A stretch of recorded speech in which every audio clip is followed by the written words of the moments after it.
أعوذ بالله من الشيطان الرجيم.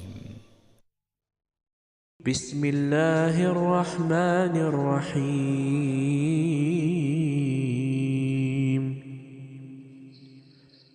سيقول السفهاء من الناس ما ولاهم عن قبلتهم التي كانوا عليها قل لله المشرق والمغرب يهدي من يشاء إلى صراط مستقيم. وكذلك جعلناكم أمة وسطا لتكونوا شهداء على الناس ويكون الرسول عليكم شهيدا.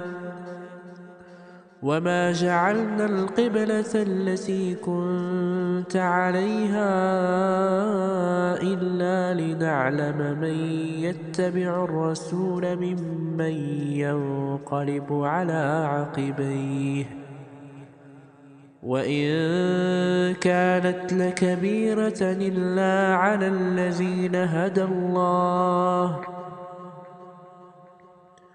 وما كان الله ليضيع إيمانكم إن الله بالناس لرءوف رحيم.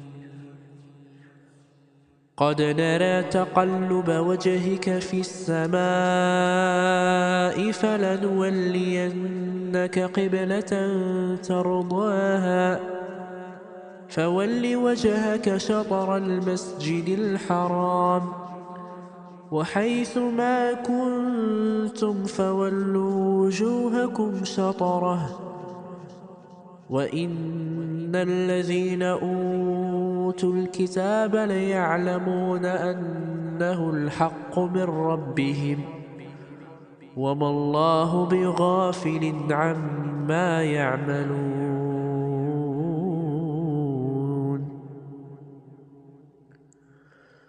ولئن أتيت الذين أوتوا الكتاب بكل آية ما تبعوا قبلتك وما أنت بتابع قبلتهم وما بعضهم بتابع قبلة بعض ولئن اتبعت أهواءهم